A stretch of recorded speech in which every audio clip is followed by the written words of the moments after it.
Hello, and welcome to the Postmodern Iconoclast. This is your host, Georgina Rose, and this week's episode is a solo episode. I have not done a solo episode in a while, but I felt sparked to do one because there was a specific horse that I decided to get on and discourse and die on this week. And I thought it warranted a full podcast because I think a lot of people were kind of missing what I was trying to say when I was discussing this on Twitter and TikTok because of character limits. So I thought giving it a proper podcast episode might be the solution.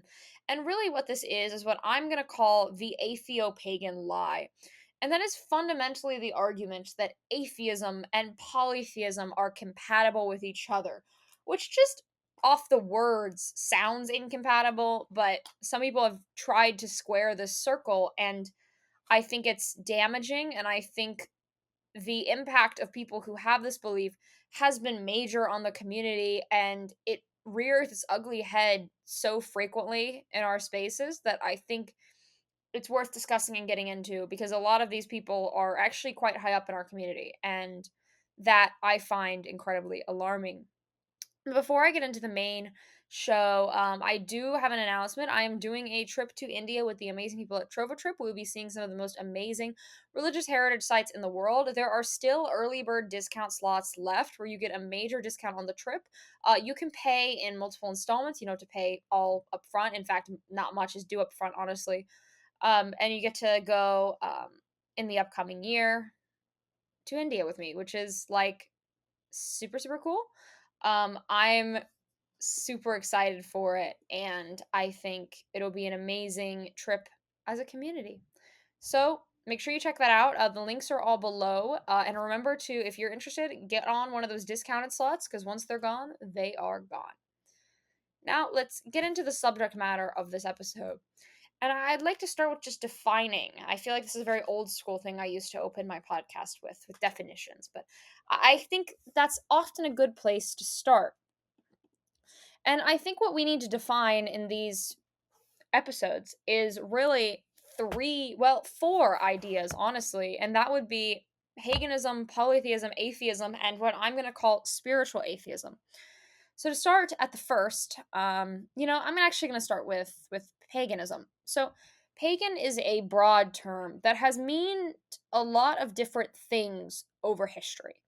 As a term, it kind of originally referred to an othering category, right? It was the people who were not Abrahamic, the people who were not Jewish, the people who were not Islamic, the people who were not Christian, right? And there are kind of variances on this term in other places, like you get jahil, you get mushrik, all these things. Though I would say those two have a much harsher negative connotation than pagan, but for a long time, pagan did carry with it a negative connotation. At various points, the term pagan has been referred to refer to like rural people who don't keep up with the times, because when we look at conversions, often people who convert last are the people in rural, remote areas who are less educated and less interfaced with society, the people who kind of have held on to traditional ways of living the longest. And so for a while, pagan kind of meant those people, kind of like redneck almost as a term. And then you get the term pagan changing a little bit, and we're going to get into how it is used today. I mean, overwhelmingly, people do not use the word pagan in these old school senses. They use the word pagan how religious academics use the word pagan, which broadly is to refer to polytheistic ancestor and nature oriented religions, right? That's generally how people are using it now. And I think most of the time people explicitly are talking about reconstructed or revived or brought back pagan traditions, right? Polytheistic traditions, ways before conversions, right? Kind of that. And that is broad. That refers to a lot of different religious groups. Um, but there is still specificity in that, and a belief in multiple gods kind of has carried throughout history. Unless we want to go to referring to people who are like heretics or whatever pagan, which you do hear. You'll hear weird things like people saying Catholics are pagan or whatever, and that's a bunch of nonsense. But I think most people don't really mean to use it that way, right? They're using it to refer to a specific religious group. Now, polytheism means a belief in multiple gods. Now, that can manifest itself in multiple ways. we look to Hinduism, and you'll know if you know anything about Hinduism, there are so many different schools of Hinduism. There are so many different ways of being Hindu. And we know that if the pagan religions of Europe, of the Near East, of all these places had survived into the modern day, you would likely see the same thing, right? There would be a bunch of different schools of thoughts, a bunch of different groups of people who all broadly fall under these categories. I mean, mainstream religions generally have this. And so we know that, yeah, not all polytheism is the same. There are generally two categories of polytheist. And that would be your hard polytheist, which are people who believe that there are many different gods who are totally separate, and then soft polytheist, who are people who believe that all the gods are faces of one essential energy and connection, or one godhead if you get high enough. But since they are so fundamentally distinct, you are still a polytheist. This is what distinguishes a polytheist from a monotheist. A monotheist would specifically be praying to a singular god, whereas a polytheist is praying to multiple. Now, you could get weird with it and argue that if you're a monotheist who has a sort of mystical belief in different names of gods that mean different things, or different name of your god that mean a bunch of different things, see this in Sufism and in Kabbalah, that in a sense could almost be a soft polytheism, though those people would never identify with that term. A lot of Hindu groups are soft polytheist, and anyone who is a Platonic polytheist or a Platonist polytheist, which is a pretty powerful movement right now. It was a big thing like 2 years ago. It was like the hottest ideology.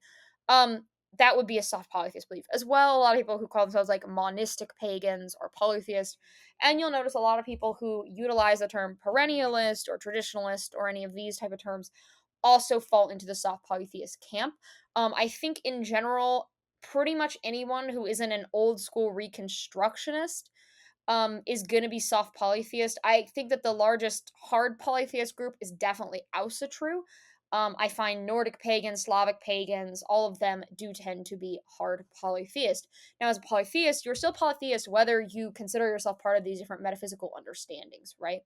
But you are a little different in your orientation and how you go about things. Whether you are a soft polytheist or a hard polytheist, though, you are a pagan and you are not an atheist, right? You believe that these gods exist. Now, what is atheism? I am defining atheism as a explicit belief that there is no gods. Now, why am I not saying it's a lack of belief? Because I don't believe atheism is a lack of belief. I think the ideology that is a lack of belief is agnosticism, which is the true ideology of being unsure about what you think the nature of God is. Like not knowing, like, am I religious? Am I not religious? Like it's very much the shrug position. And I think that is the true embodiment of not having a religion, because you haven't picked a team, right? If you're an atheist, you have picked a team. You picked the team of atheism, but you are on a team, you do have strong beliefs. Like nobody really writes books about agnostics. People have written so many books about atheism. I mean, they've got their own section in the Barnes and Noble if you're in the US. So I think atheism and agnosticism are distinct. And I think when someone uses the term atheist, that's notable, right? Because there are a lot of people who say, well, I'm not religious, right? That's not an atheist. An atheist is someone who's very explicit about it, and they're often very dogmatic. I find that atheists are often very hostile to the beliefs of others, very pushy of their beliefs. I've never really seen an agnostic go, well, why aren't you sure, right? Atheists are much more extreme. And now you've got this thing where, and this is where I'm going to get into the term spiritual atheist. There are a lot of people who are atheist who are unsatisfied with atheism. Atheism had a big boom probably a decade ago, and a lot of people became atheist during that period of time. Now, the thing is with atheism, when you believe in nothing, you have to think about nothing all the time. And that's, not the most fun way to live. And so, what I've noticed is people who are atheists get kind of tired of being an atheist, right? They want a religious community, they want people to meet up with, they want people to discuss their ideas with. And some of them some of them literally call them like atheist churches or like philosophic discussion groups or atheist organizations or whatever. But for a lot of people, that's still not enough.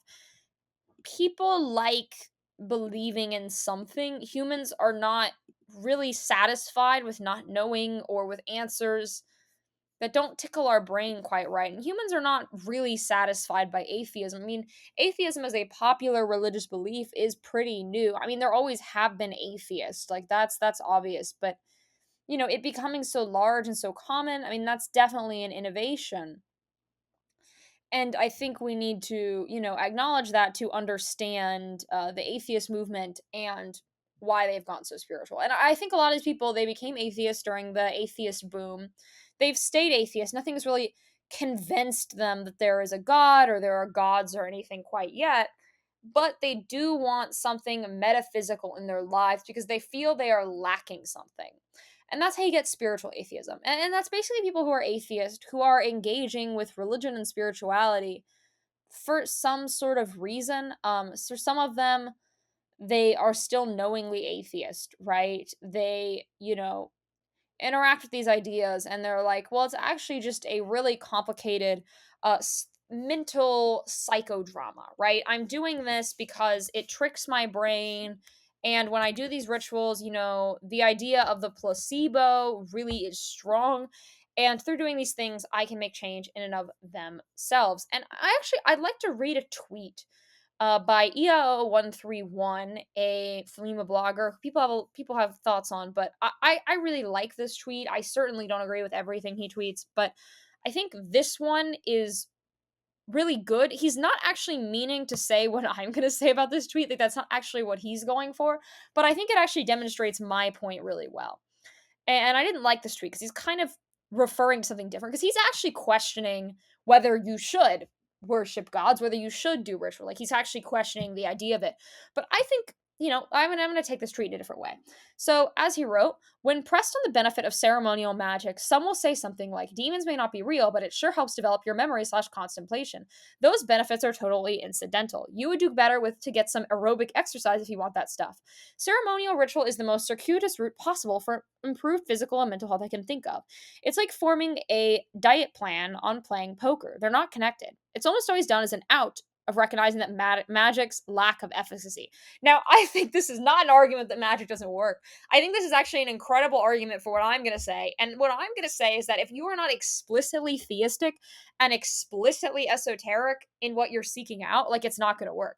Because he's right, right? If you don't believe that magic actually does something on a metaphysical level, right? You're doing it to improve your mental health. Like, yeah, you probably could just exercise. Like, there really is no need to invoke these spirits if that is what you actually believe. If you genuinely think there's nothing metaphysical in this world, yeah, why would you not just, go to therapy or go for a walk or I don't know, in any of those things that people do to improve their mental and physical health. Now, what I'm going to say on this is not his argument of that means magic lacks efficacy, but rather the reason why magic is effective is because it works on a level beyond the physical. When you are, say, exercising, you are working on your physical level. Exercise is good. I'm not saying, don't exercise, but it's not going to do the same thing that doing a magic ritual will because the gods are actually real, right? These spirits are actually real. You're interfacing with something metaphysical. And so, yeah, it is circuitous to get what you want, but that's because it's worth it, right? We pray to the Godhead, we pray to these things because they do something. And so when I read this tweet, it actually perfectly cuts through the problem with the spiritual atheist idea. Because if you don't believe in these things, this is a super ineffective and bizarre way to go about it. Now, what you'll notice though is if you don't believe in this stuff and you keep doing it, is that, oh my God, it's working. Right. So what happens to these people is they do these rituals because they're just kind of curious or they're bored or they want to improve their mental health. And they're like, well, shit, this is working and I'm going to keep doing it. And so they keep doing it. And what comes out of that is they have to kind of go through some weird mental gymnastics to remain in their headspace. And of course, the most common bar, the monkey bar that you reach to when you're a spiritual atheist is psychology. So let's discuss psychology. So I think there's an idea that is really all over our community, and that is the psychological paradigm. Now, this is the idea that magic, religion, praying to the gods works because of our brain. Our brain is incredibly complex. We can go into these altered states of consciousness. We're suggestible, we're able to manipulate our own subconscious, which then manipulates our actions and all these things. And the thing is, the psychology of ritual and the psychology of mysticism actually does play a major role in our experience. I think anyone who was to deny that would be being ridiculous, right? Like, obviously, when you're spinning in a circle for an hour, you're going to enter an altered state of consciousness, and that's going to affect your brain. If you raise your hands above your head and do the breath of fire, you're going to limit the amount of oxygen that can get to your brain, and that's going to throw you into an altered state of consciousness, which is going to give you a state of euphoria. Now, that's all true. And our psychological level of operation is something that does, get impacted by these things. There's a reason why I always tell people when you're going into ritual to take 5 to 10 minutes to like clear your head if you're in a mood, right? If you had a really hard day at work and you're working a shift and your customers were tormenting you and making you want to throw yourself out the window, maybe don't immediately go into a purification ritual because you're still going to be filled with that miasma and that spiritual gunk going into that that ritual. It's gonna mess it up. And for that reason, you need to consider the psychological. And as humans, we are limited by our brains, right? We are not gods ourselves, right? We can only understand things on a human level. And in terms of the chain of being, the chain of metaphysical existence, humans are actually pretty low in that chain. We're not towards the top. It's not all about us. And so, yeah, we're limited in our perception. We're not going to ever understand the fullness of divinity, but it's still worth trying because even a grasp of gnosis, even a grasp of the gods, a glimmer is worth more than nothing, right?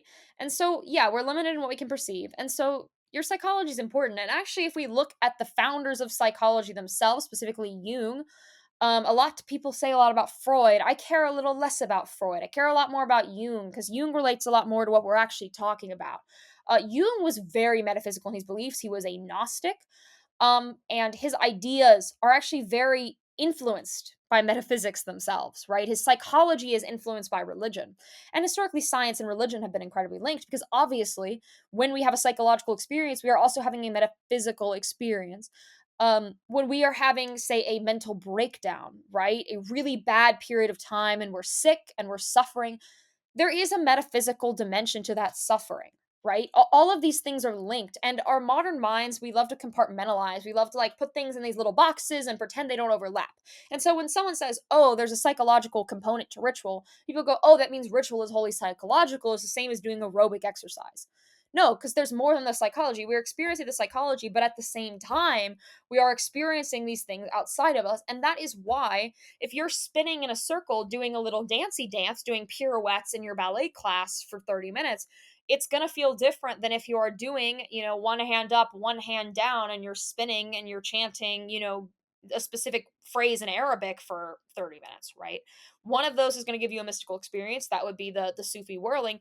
And one of them is going to make you a little dizzy, which is going to mess with your consciousness in and of itself. But it's not the same thing, right? If you've done both of these things, you're going to know they're different because one is invoking the presence of a god, the other is just something that messes with your state of consciousness. I also think to people who meditate a lot, right? If you meditate on nothingness, you do nothingness meditation, which I think is great. I think everyone should do a little bit of nothingness meditation. That's going to do something different than if you meditate and then from that meditation go into path working, right? Or go into visualization, right? These things do different things. Or if you're doing, say, a contemplative prayer type meditation, right? You're taking a verse of the Bible and you're contemplating on it and you're going into meditation from that verse, right? Is that going to do the same thing as meditating on nothing, even though physiologically you're doing the same thing, right? You're sitting in the same position, right? They're going to do different things because one of those is interfacing with higher metaphysical dimensions than the other. I think of, even people who do just basic meditation, right? If you do it enough, you're going to know there are specific things you're supposed to do with your hands and your tongue and your eyes, all these things to connect to specific energies and forces. This is specifically true if you're into Eastern esotericism. I mean, Far Eastern, not Near Eastern, right? Mudras. The term is mudra. You're going to hold certain fingers together. And when you hold those fingers together, it actually does, according to Eastern medicine, work on a kind of like systematic level. You're touching these things, you're touching certain nerves. It's going to affect those nerves. But they also represent these really high metaphysical forces, and they're calling on those really high metaphysical forces when you do that thing.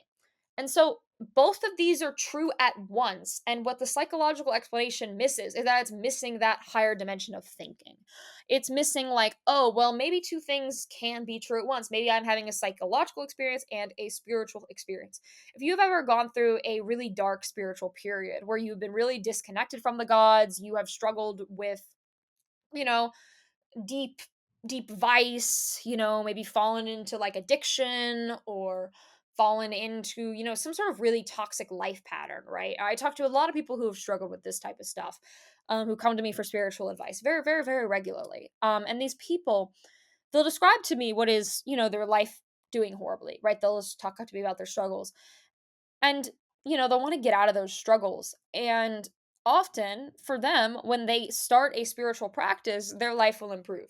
Now, part of that is, having rhythm, having routine, having hope in a world of despair. That psychological level is, of course, going to help. But the gods themselves also help. The gods reach out. And when we are connected to the gods, our lives are better. Our quality of life is higher. And what you'll notice is once you've been connected to the gods before, when life gets bad, when you struggle with things, because we all inevitably struggle with things, right? You feel more disconnected, right? And you start noticing, like, oh, when I'm doing bad, my connection is weaker. When I'm doing good, my connection is stronger.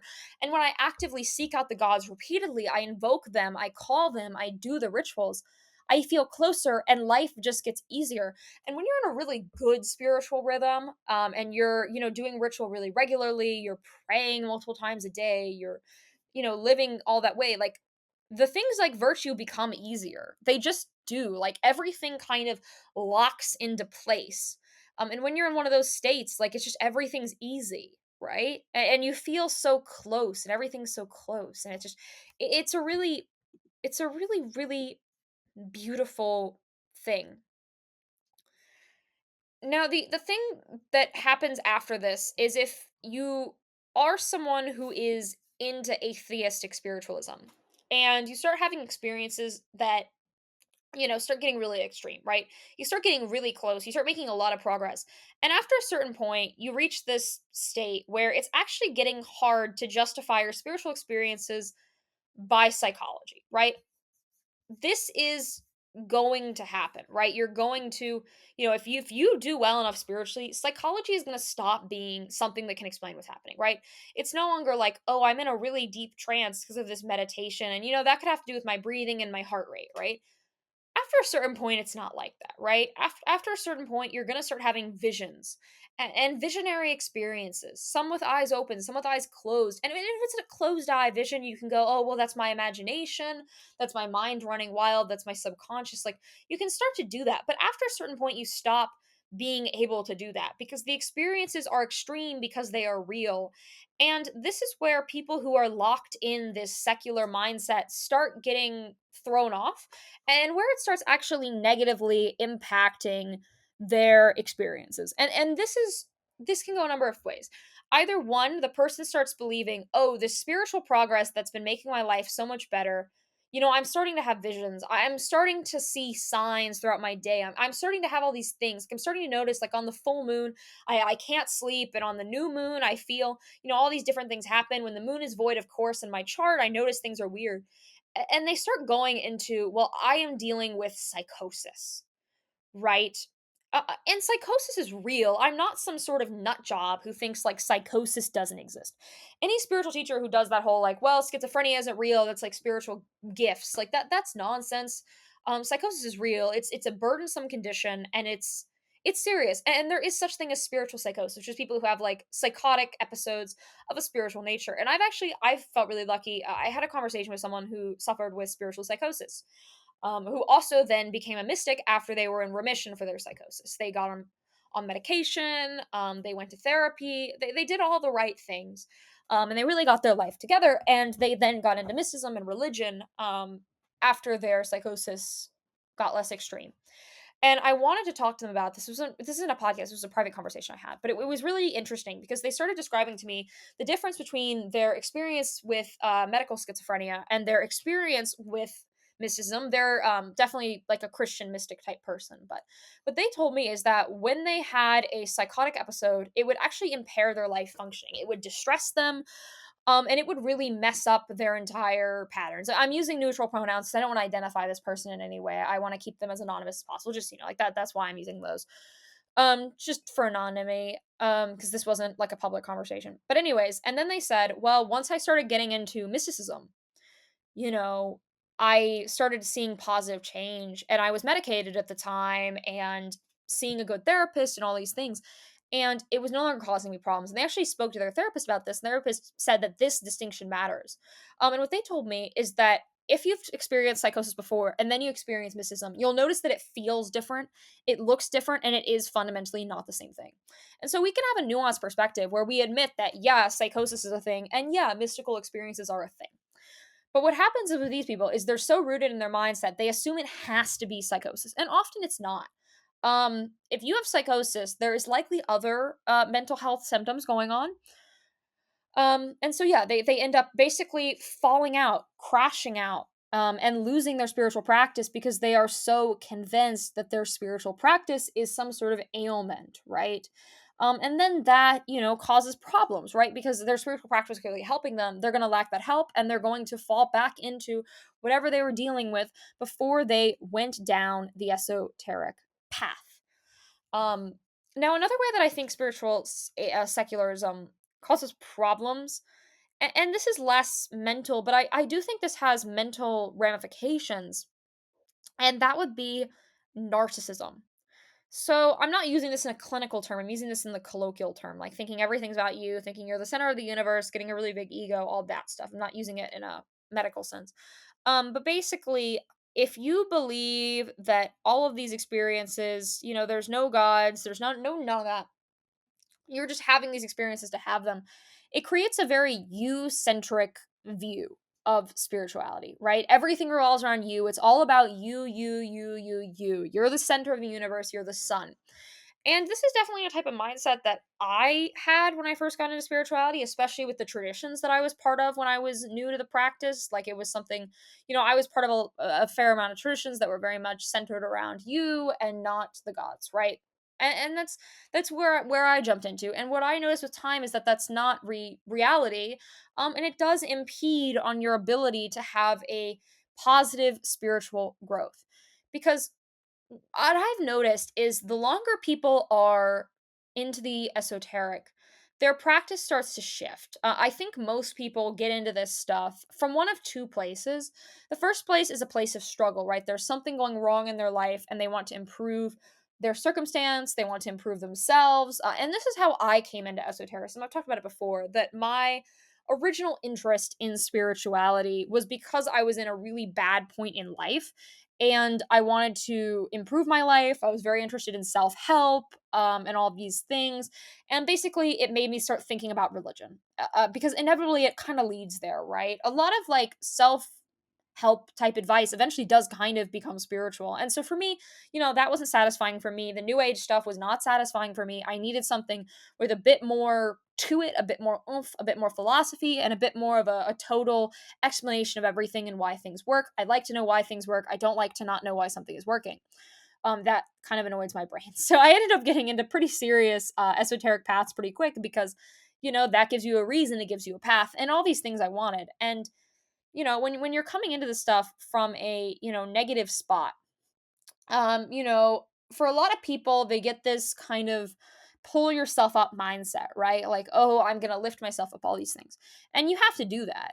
The gods only help you do that. Like, you never, the gods don't do it alone. You're not helpless, you're not powerless or whatever, but the gods help you help yourself, because the gods want you to be stronger. The gods don't want you to be weak.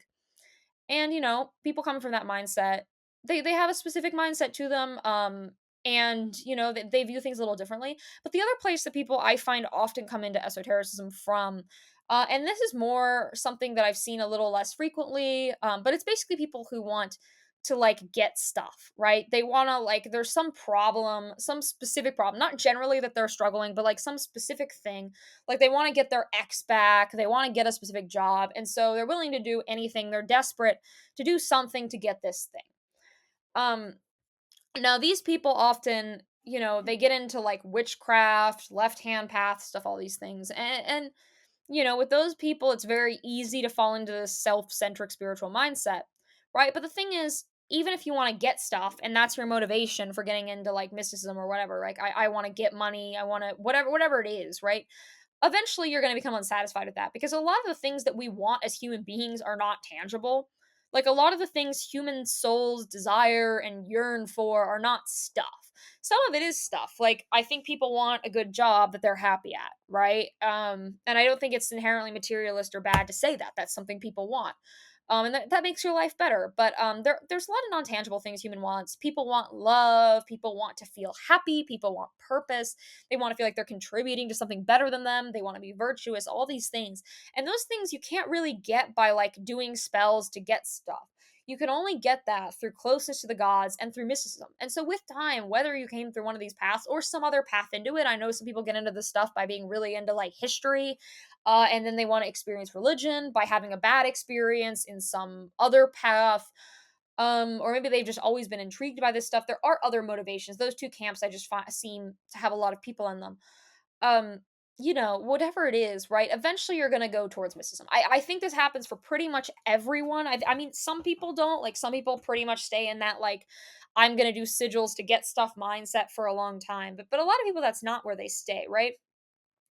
And as you do that kind of transition that I see a lot of people go through, where you kind of transition towards mysticism instead of like witchcraft, what you notice is you can't center yourself as much because mysticism is so much about seeking closeness and all these things that you can't really get through those practices, and the only way you can get to them is through reaching out to the gods. And to understand the gods in this way, you do kind of have to admit that the gods are above you, the gods are more powerful than you, all these things that really do kind of inherently come from this stuff, right? You have to go, oh, if I'm seeking out the gods, I'm striving with the gods, I'm sacrificing things, I'm doing all this stuff, they must have a lot of power, right? You get this kind of hierarchical mindset.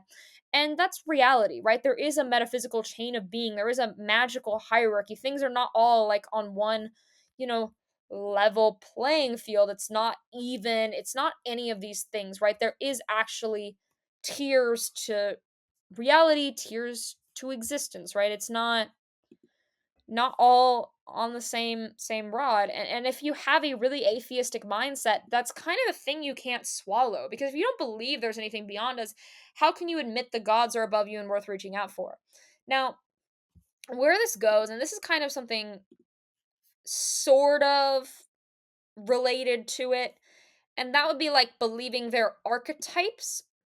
Now, archetypes are a Jungian psychological idea, more or less, that things represent certain things. I have a whole podcast episode I released pretty recently on archetypes that you can listen to. Listen to that and come back if you're unfamiliar with the idea of archetypes, or listen to that after this. But basically, you're like, oh, well, the gods are not real gods, they're archetypes. Now, I'm going to drop some hot take right here, and that is that the gods are real and archetypes at the same time. As you guys know, I'm a soft polytheist, so I do believe these gods kind of overlap in ideas, but they are so distinct you do worship them separately. Now, archetypes can exist while external forces can exist. And in fact, a lot of the way archetypes are discussed in the original writings about archetypes, not in how they're discussed on the internet and what they're actually supposed to be, it's actually quite theistic. It's like, oh, these are external things that embody certain things, and they're in us because of this, emanationist idea. Like there's archetypes within us because of emanationism, and there's archetypes beyond us because as above, so below, right? It's a very metaphysical understanding. It's not an atheistic understanding. But what happens is people who are atheistic like the idea of archetypes because it makes them comfortable, right? Because they don't have to admit that there are things beyond them, right? There's no challenging your thoughts with that. Um, and so, archetypes, yeah, they're real, but they're not everything. And a big thing I see in the pagan space, um, is people who claim, and this is where I start getting into a little bit of deceptive teachers. People who claim they are pagan and don't really clarify that they are like there are a lot of people who say like, and what I've been talking about for most of the podcast so far, people who say they're atheopagans, or I'm an atheist and a pagan. But now I'm talking about pagans who hold atheistic assumptions. So I'm talking about slightly different people now. And these are people who are like, I'm a pagan, my religion is paganism, I'm a religious pagan, but And then you get that royal butt right there. The gods aren't actually real. The gods are metaphors. The gods are archetypes. The gods are symbols.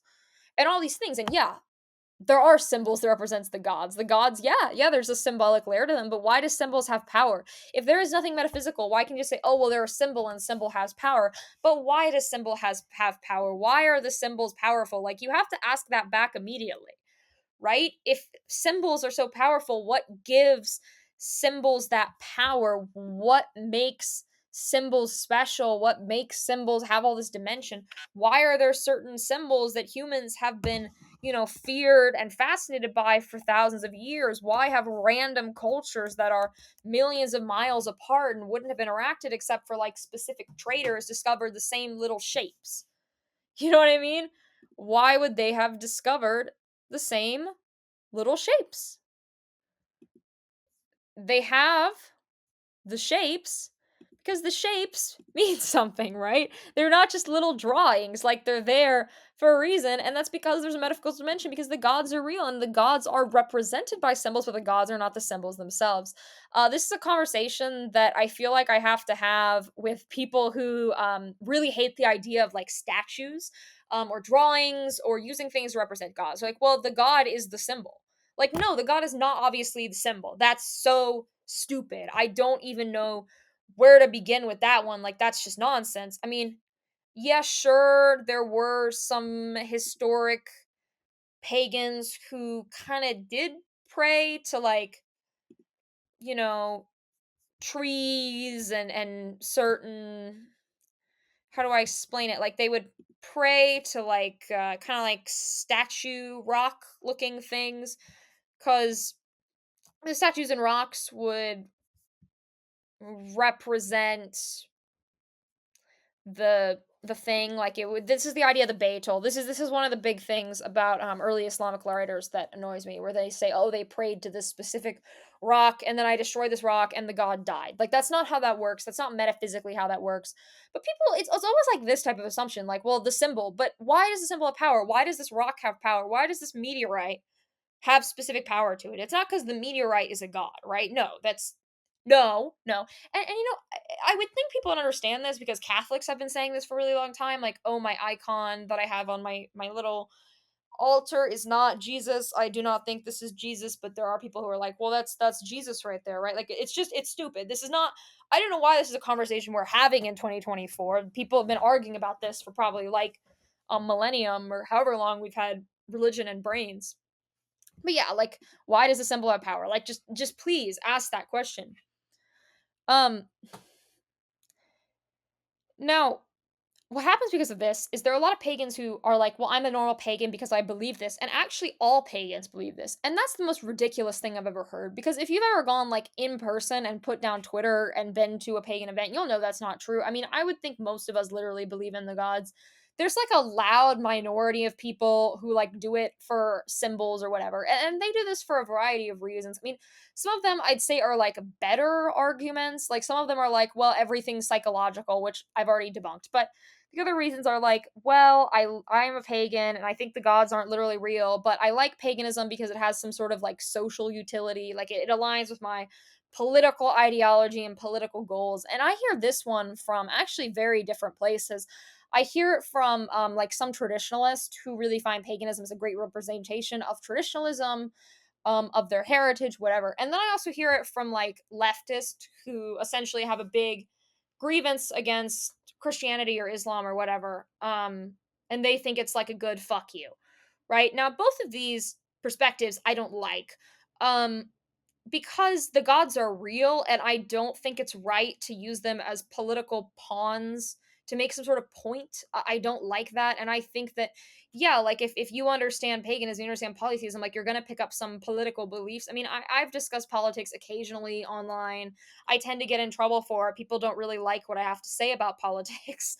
It's gotten me in a lot of trouble before, but, like there are like overlaps. Like I do believe pagan religion does have to do with philosophy, which inherently is going to have to do with politics. And if you look at like the ancient state of Rome, right, paganism and politics were heavily integrated with each other.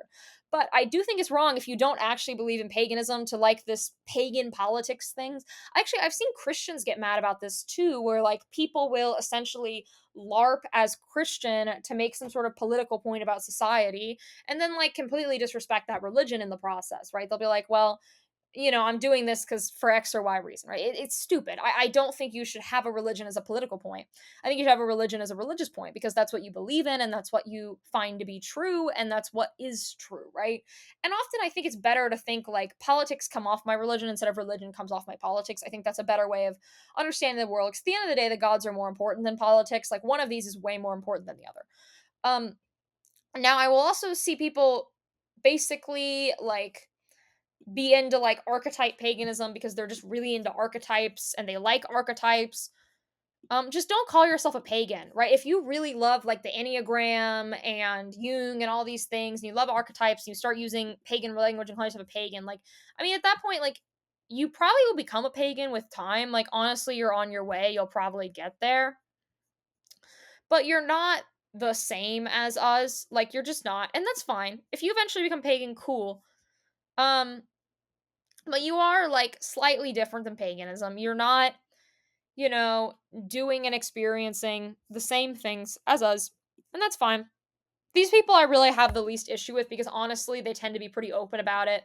Honestly, as long as you're like saying your beliefs honestly, I'm gonna have less of an issue with you. What I really have had an issue with recently is people who will like pass themselves off as like pagan teachers or pagan influencers and then not believe in the gods. Now, this has been a problem on esoteric YouTube for a really long time.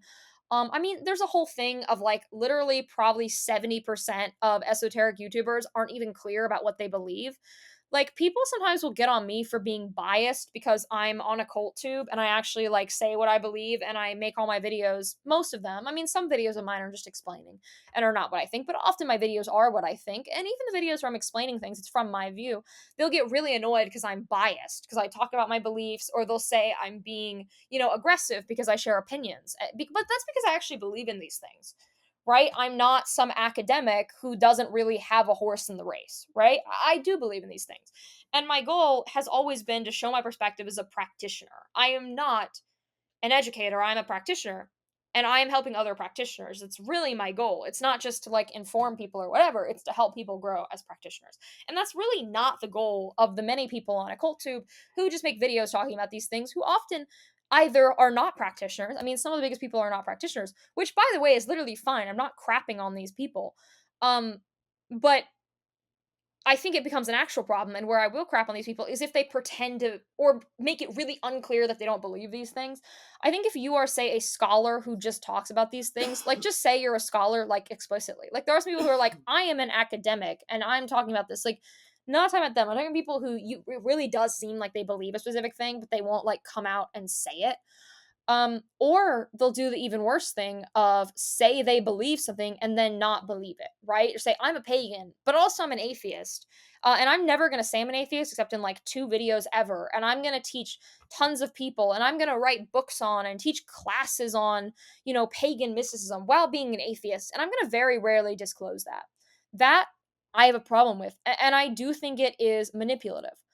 Um, so yeah, I mean, I would like it if everyone on YouTube would just disclose what they believe. I understand some people don't want to do that, especially the academics. They kind of can't.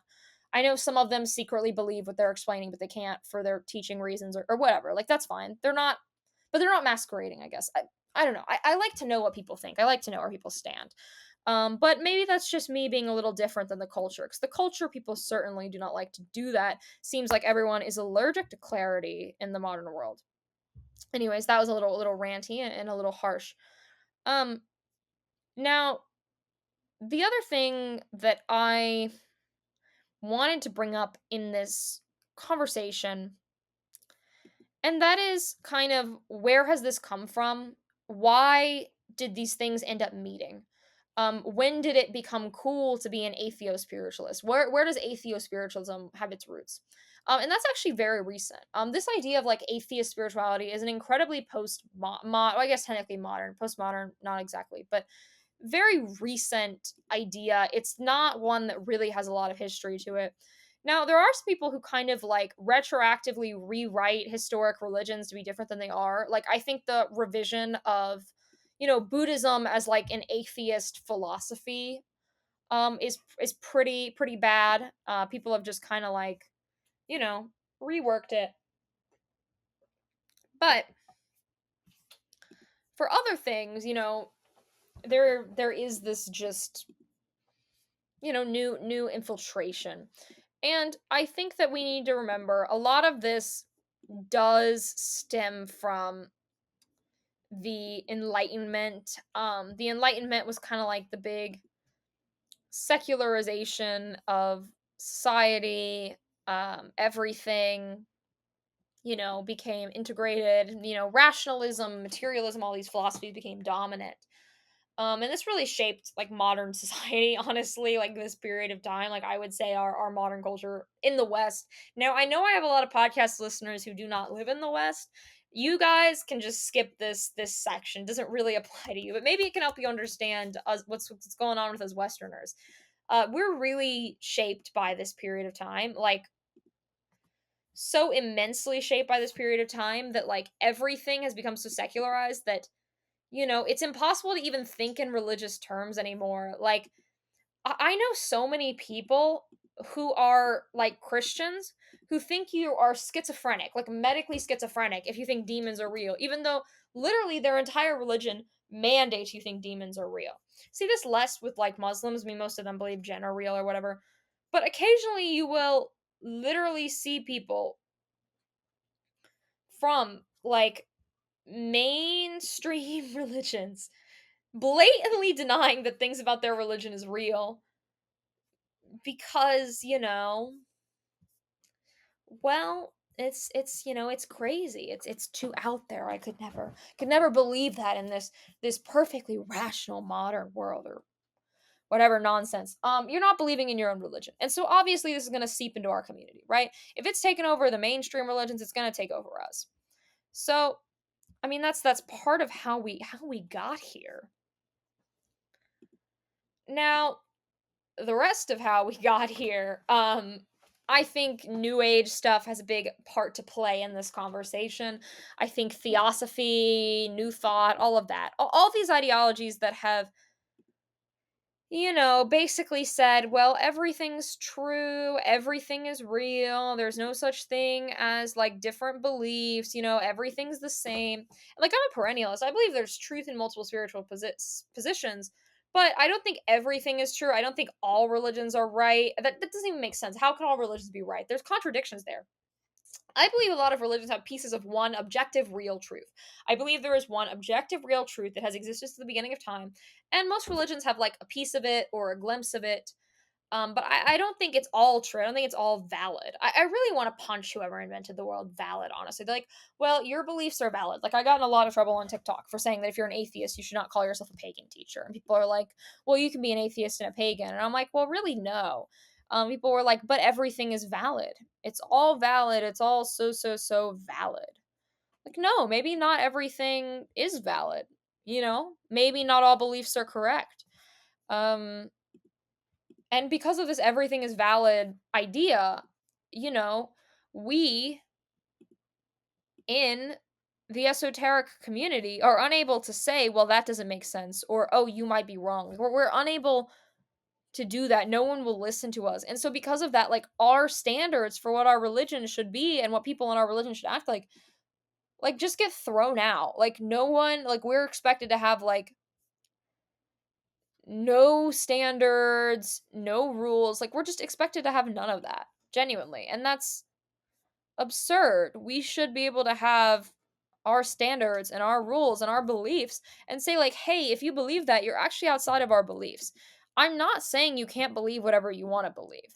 I'm really not. Like, I'm not running around saying that. I'm recommending, like, maybe that doesn't make a lot of sense. But I do think everyone can think whatever they want. I'm not banging down anyone's doorstep, but it's my podcast. I can say what I want on my podcast. And I can say things are incorrect on my podcast if I want to say things are incorrect on my podcast. And I do think some things are incorrect. I'm not going to burst down your doorstep. If you notice entire podcast, I haven't named a single person. And that's because, like, I'm talking about cultural trends. I don't have any desire in policing specific people.